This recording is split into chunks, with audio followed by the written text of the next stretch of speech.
Hey Gullies, welcome or welcome back to my YouTube channel. I hope you are doing great and are absolutely safe at your places. So this video is in continuation with the previous video. पिछले video में हमने अपना पहला program लिखा था Java का, right? That is to print hello, है ना? अब इसके मैं कुछ और भी इम्पोर्टेंट इंसाइट्स आपको बताती हूँ। जैसे देखो, ये वीडियो पिछली वीडियो काफ़ी लंबी हो रही थी, इसी वजह से इसका पार्ट 2 मुझे बनाना पड़ गया, ठीक है? तो देखो, यहाँ पे मैंने आउट वर्ड यूज़ किया और मैंने बताया था कि ये जो आउट है that is a static variable, ठीक है, जो प्रिंट स्ट्रीम क्लास का है which comes under system class, right? अब मैं बता दूँ, प्रिंट स्ट्रीम जो है, देखो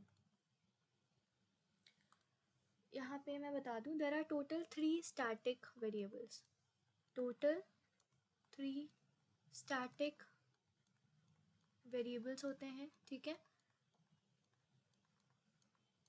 पहला है इन, दूसरा है आउट, तीसरा है एर, ओके? तो इन जो होती है वो इनपुट के लिए, आउट आउटपुट के लिए, और एर जो होती है that is for error, ERR, okay?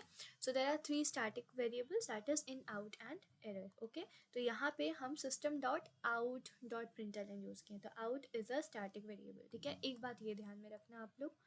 Second जो पॉइंट है that is print stream class के बारे में। मैंने बताया कि ये जो प्रिंट एलन है that is a part, this is a part of print stream class, ठीक है?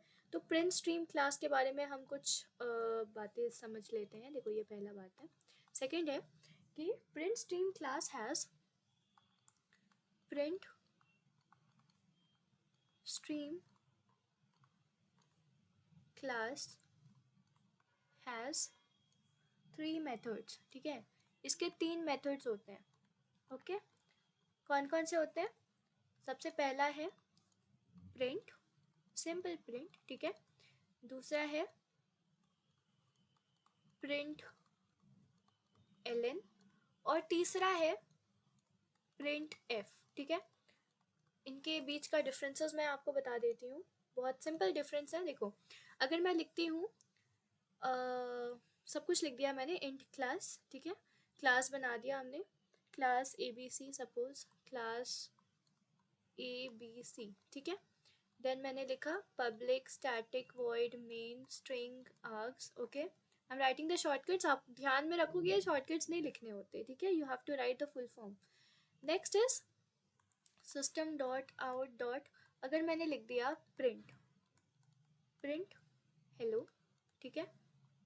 और नेक्स्ट में मैंने लिख दिया system dot out dot print world, ठीक है? तो यहाँ पे आउटपुट स्क्रीन पे क्या आएगा? आउटपुट में इस प्रोग्राम ये प्रोग्राम जब एग्जीक्यूट होगा, ठीक है, तो आउटपुट में आएगा ऐसा कुछ, हेलो, ठीक है, और वर्ल्ड, WORLD, मतलब इन दोनों के बीच में ना कोई स्पेस होगा, ना ही ये दूसरे लाइन में आएगा, वो सब एक साथ आ जाएंगे, ठीक है? तो प्रिंट का मतलब हो गया कि एक साथ दोनों को प्रिंट कर देगा, ये हेलो और वर्ल्ड को, ठीक है? तो ये इसकी आउटपुट हो जाएगी। बट अगर मैं सपोज यहाँ पे एलएन लगा दूँ, ठीक है, एलएन लगा दूँ, ओके, या हाँ, यहाँ पे अगर मैं एलएन लगा दूँ तो फिर आउटपुट क्या हो जाएगा? It will be like this, hello, ठीक है? और क्योंकि एलएन मतलब होता है नेक्स्ट लाइन, ठीक है, तो हेलो यहाँ पे आ जाएगा, और इसके नेक्स्ट लाइन में जैसे इसे एलएन मिला कि नेक्स्ट लाइन चेंज करके प्रिंट कर देगा वर्ल्ड, ठीक है, WORLD, ठीक है? सो अगर हम एलएन नहीं लगाते हैं तो ये प्रिंट होगा, अगर हम एलएन लगा देते हैं तो नेक्स्ट लाइन में प्रिंट हो जाएगा वर्ल्ड, ठीक है? नेक्स्ट है आपकी प्रिंट एफ। प्रिंट समझ में आ गया, प्रिंट एलएन समझ में आ गया। प्रिंट एफ क्या करता है? प्रिंट एफ भी ऐसे ही कुछ काम करता है। देखो, आपने जैसे C और C++ में पढ़ा होगा, हम प्रिंट एफ यूज़ करते हैं, ठीक है? प्रिंट एफ करते थे use for printing a particular word, ठीक है, या कुछ भी प्रिंट करने के लिए। तो इसके लिए हम क्या यूज़ करते थे? फॉर्मेट स्पेसिफायर्स, फॉर्मेट स्पेसिफायर्स, ठीक है ना? फॉर्मेट स्पेसिफायर्स यूज़ करते थे, ठीक है? आपको याद होगा, जैसे %d, ठीक है, %d हो गया या %s हो गया, है ना? तो प्रिंटफ के लिए अगर मुझे वैल्यू उस वेरिएबल में डालनी है तो हम प्रिंट एफ का यूज़ करते हैं, परसेंटाइल डी, परसेंटाइल एस, ठीक है। ये आपने सी और सी प्लस प्लस में पढ़ा होगा, ये सेम एज इट इज़ इसमें भी यूज़ होता है, ठीक है। ओके, अब एक और चीज़ बता दूँ कि जावा जो होती है ना, ये बहुत इंपॉर्टेंट पॉइंट है, ठीक है। देखो, जावा is case sensitive, case sensitive language, ठीक है। केस सेंसिटिव मतलब कैप्स लॉक का ध्यान रखना है इसमें, ठीक है। केस सेंसिटिव लैंग्वेज, जैसे अगर मैंने यहाँ पे लिखा था system dot out of, like मैं पिछले प्रोग्राम में आती हूँ, हमारी ये प्रोग्राम थी, ठीक है।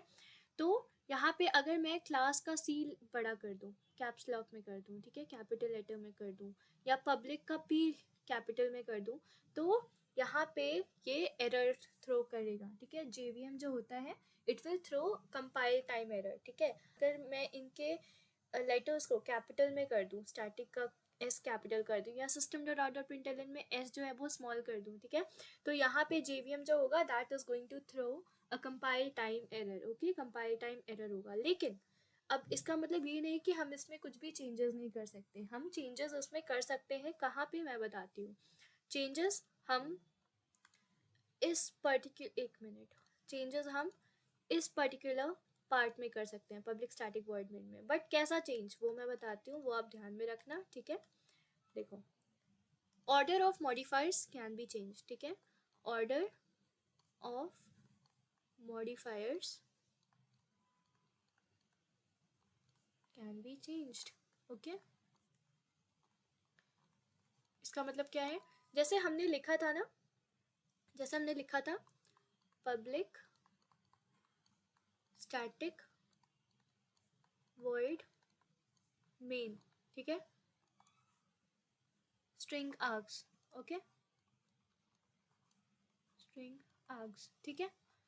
तो इसमें आप पब्लिक को स्टैटिक की जगह, स्टैटिक को पब्लिक की जगह कर सकते हो, ठीक है। तो you can also write it as static public void main string args, ठीक है। ये एक्सेप्टेबल होता है, आप यहाँ पे ऑर्डर्स ऑफ मॉडिफायर्स चेंज कर सकते हैं, ठीक है, ऑर्डर ऑफ मॉडिफायर को चेंज कर सकते हैं, ठीक है। सेकेंड पॉइंट है आपका, वी कैन डिक्लेयर स्ट्रिंग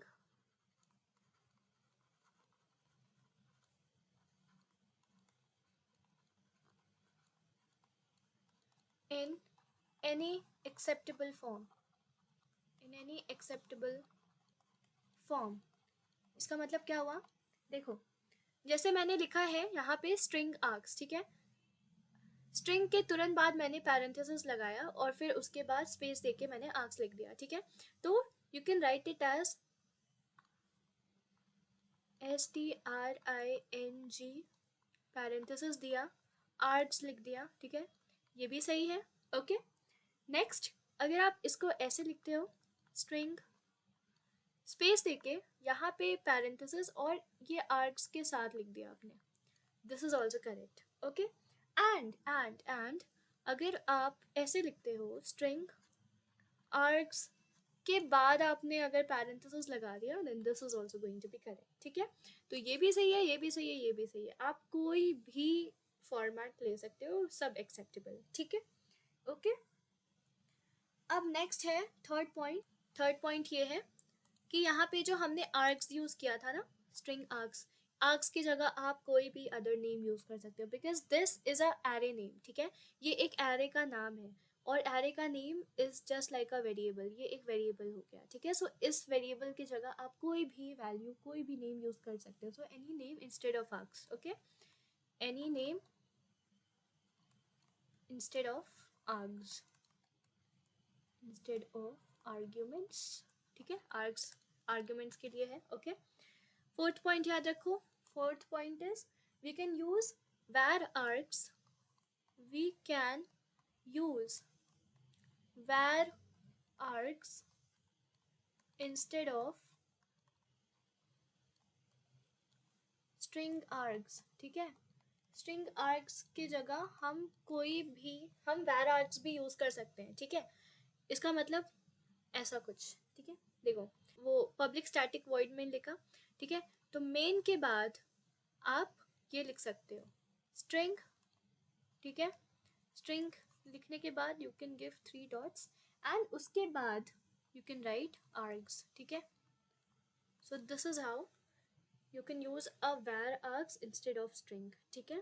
तो string के बाद मैंने 3 dots दिए and then I can write args, ठीक है. And we can use final, synchronized and strict fp with main method, ठीक है.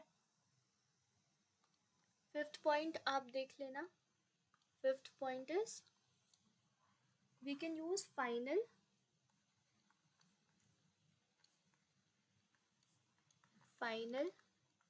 ठीक है, synchronized,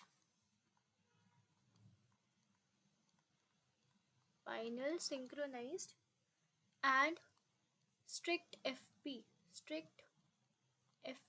ठीक है. इन सब के बारे में मैं आपको फर्दर वीडियोस में बताऊंगी. आपको परेशान नहीं होना है कि दीदी ये फाइनल क्या है, सिंक्रोनाइज्ड क्या है, स्ट्रिक्ट एफपी क्या होता है. So you don't have to worry about all these words, क्योंकि मैं इन सबको डील करूंगी फर्दर वीडियोस में, ठीक है. विथ मेन मेथड, जैसे हम लिखते थे ना पब्लिक स्टैटिक वॉइड मेन, ठीक है. तो पब्लिक स्टैटिक वॉइड के जगह you can also use final, synchronized, strict FP, ठीक है. ये सब वर्ड्स भी आप यूज कर सकते हो. इन सब के बारे में मैं आपको फर्दर वीडियोस में बताऊंगी, ठीक है. और एक और चीज मैं बता दूं कि जैसे ही हमने ABC क्लास बनाई, ठीक है, उसमें प्रोग्राम्स लिखे, उसमें अपने स्टेटमेंट्स लिखे, वो प्रोग्राम एग्जीक्यूट हुआ, कंपाइल हुआ. तो कंपाइल वो जो प्रोग्राम हुआ है वो abc.java के फॉर्म में सेव होता है, ठीक है. इस फॉर्म में वो सेव होता है, ओके. अब इस सेव्ड फाइल को, .java फाइल को हम कंपाइल करते हैं, ठीक है, कंपाइल करते हैं and we get the output in the output screen, ठीक है. तो इस पर्टिकुलर प्रोग्राम को जब हम कंपाइल करेंगे, तो हमारे आउटपुट स्क्रीन पे हेलो वर्ल्ड आ जाएगा, ठीक है. अब मैं आपको एक टास्क देती हूँ, ठीक है. बहुत ही सिंपल टास्क है. You just have to print your name, ठीक है. और उस पर्टिकुलर प्रोग्राम का आपको, ठीक है, उस पर्टिकुलर प्रोग्राम को आपको कमेंट सेक्शन में लिख के देना है, ठीक है. Then only I will know कि हाँ आप लोग पढ़ रहे हो कि नहीं, या फिर आप सिर्फ मेरे वीडियोस देख ही रहे हो, ठीक है. यू हैव टू यूज, ठीक है, ये सारी चीज़ें जैसे जैसे आप पढ़ रहे हो उन्हें यूज़ करो, उन्हें सीखो, ठीक है. और कोई भी दिक्कत हो मुझसे कमेंट सेक्शन में प्लीज़ प्रॉब्लम पूछो अपनी, ओके. एंड क्वेश्चन याद रखना, print your name, write a program, ठीक है, write a program to print your name, write a program to print your name, ठीक है. और इससे मुझे पता भी चल जाएगा कि कौन कौन सच में सीरियसली पढ़ रहा है, और उनके नेम्स भी मुझे याद हो जाएंगे, ठीक है. तो it will be good for you all, ठीक है. तो ये पर्टिकुलर प्रोग्राम को आप प्लीज़ अपने कमेंट सेक्शन में डालना, ठीक है. मैं प्रोग्राम पढ़ के आप सभी का नाम भी जान लूँगी और मैं समझ भी जाऊँगी कि कौन कौन पढ़ रहा है, ओके. तो बस अगर आपको थोड़ी सी भी डाउट है इस वीडियो में तो please ask in the comment section below. And अगर आपको ये वीडियो पसंद आई हो तो hit the like button, share it with your friends and subscribe कर देना चैनल को, ओके. Take care, bye.